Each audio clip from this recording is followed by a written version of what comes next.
Well, I'm on my way to the hospital. Not for me.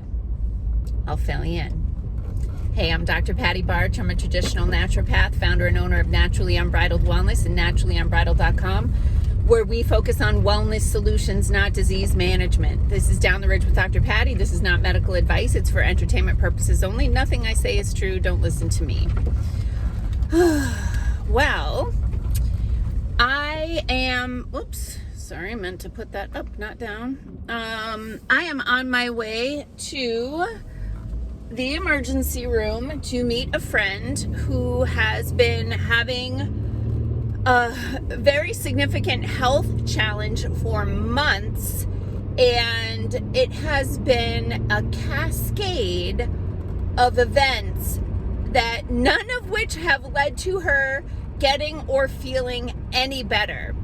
In fact, she's worse. And the interventions that they took most recently led to an infection.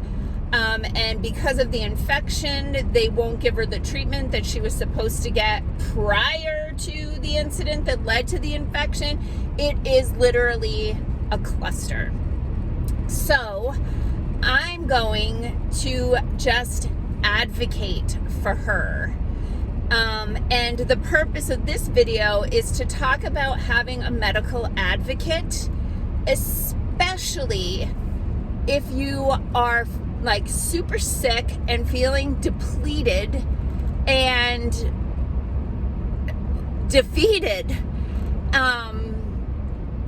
A lot of people don't even know what questions to ask, or even that they can ask why. Like, what is the rationale behind the proposed treatment, test, etc.? And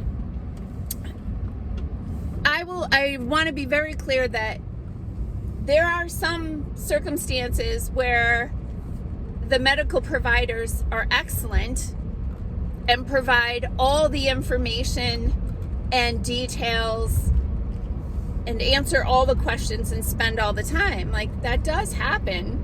But there's other situations where people are not told what they're being given, why, how long they can expect to experience something. I know personally, years ago when I needed to have surgery, just before the surgery, my doctor came in and asked if I had any questions.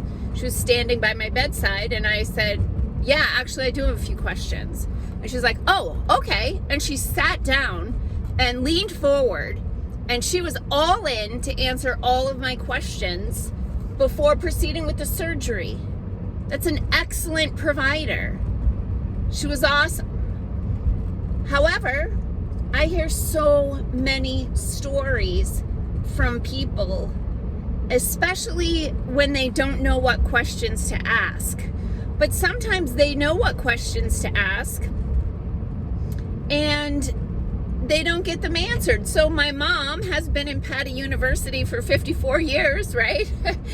And so she will, always question things, and she'll look up the side effects of a drug, and on several occasions has found that the drug was contraindicated for her specific condition, right? But it was for something else that was new that came up. But she knows enough to look it up. Sorry. And then say like, hey, I can't take this drug because I have this in my medical history. And oh, yeah, okay, don't take that. And one occasion that my mother was at, I don't know if she was in the emergency room or whatever, and the nurse came in and gave her an injection, and my mother's like, what's that for? And the nurse is just like, oh, it's just to make you feel better, honey. I think people deserve better answers than that. I have another client that has a very complex case, like straight out of house, which it feels like we have these all the time now. They put him on a drug that compromised his respiratory system. Young man, like maybe, I don't even think he was 40. And he was having labored breathing. Like, you look at this guy and he's like using his whole thorax to try to get his lungs to expand as much as possible so that he can get oxygen. And, you know, he's asking for help, asking for medication. I ended up going through his entire medical file and writing out a numbered list of questions for him to ask his doctor, because he doesn't know what questions to ask, because he has no background in health or wellness or biology or pharmacology or anything like that. So anyway, this guy, they tell him like he needs to go see pulmonology, which is the lung breathing people, right? And he calls to get an appointment, and it was like, I don't know, like 5 weeks before they'd give him an appointment. Meanwhile, he's right? So anyway, he happens to be at the hospital for another reason and sees the sign, like pulmonology this way. He's like, I'm just gonna go down there and see if I can get in. So he goes down to pulmonology, and the woman at the desk sees him like struggling to breathe, and lo and behold, they got him in that week. But otherwise, whoa, sorry, that's not gonna work. Someone's in my spot. This isn't fun. I'm just doing circles around the parking lot. Okay, I can go over there. Sorry. You know, if he hadn't stopped by and self-advocated to the point, you know, that the receptionist in pulmonology saw his labored breathing and was like, holy crap, we have to get this guy in right away, he can't breathe. That wouldn't have happened. I had another thing I was going to share about that. Oh, yeah. So, you know, post rolling up the sleeve, family member ends up in the emergency room. In fact, 2 family members, maybe 2 or 3 weeks apart, ended up in the emergency room, both with cardiac symptoms. Thank you very much. Okay, don't listen to me. What do I know? And so my husband and I, actually, I don't even think my husband was available. I ended up going in the emergency room for one of them. But anyway, in the emergency room, the doctor was coming in, or not the doctor, sometimes the doctor, sometimes the phlebotomist, sometimes the nurse. People are coming in and out.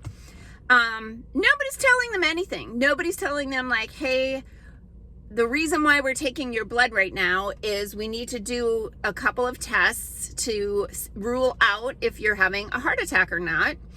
And the way these tests work is we have to do a blood test now, and then in 3 hours we have to do another blood test, the same blood test, to see if the numbers are changing in one direction or another, which can help us to know if you're having a heart attack or not. They don't tell them that. There's somebody comes in, oh, I'm here to take your blood. Do you have a preferred arm? Blah, blah, blah. I'm so-and-so from the lab. I'm just going to take some blood. Nobody tells them what tests they're running. Nobody tells them why they're running it. Nobody tells them you can expect to be in the emergency room for at least the next 3 to 4 hours. So if you need some food, or if you need to call someone, or you need to call into work, or, you know, anything like that, you know, you could plan on that. No, they don't tell them. It's a need to know basis. So anyway, the purpose of this video is to tell you that you need a medical advocate. If you don't have the background knowledge to ask the right questions, that's totally fine. You don't need to make decisions in most cases that day. You can take their recommendations under advisement, look them all up, or ask somebody who has more knowledge than you do for explanation or guidance. I do have 2 clients who had to go from La Crosse to a specialty appointment at UW-Madison with a neurologist there, so that the neurologist in Madison could explain the test results of the testing they had done in La Crosse, because nobody in La Crosse would get back to them and explain their test results. I have 2 clients that happened to. And of course, I could go on for hours with all the stories that clients have shared with me. But just remember that, you know, advocate for yourself. Ask, what are they giving you? Why are they giving it? What tests are they running? Why are they running those tests? Why aren't you getting the treatment that you expected to get? You can ask all of those questions. And if they're not willing to answer you, you should ask to speak to a supervisor. They are paid consultants to these medical providers. You are paying them for their services, and you're entitled to that information. So you won't see this video until after I'm done with my friend at her, actually we just go in the emergency room, it's not an appointment. So hopefully we make some progress today. Peace out, peeps. Have a healthy day.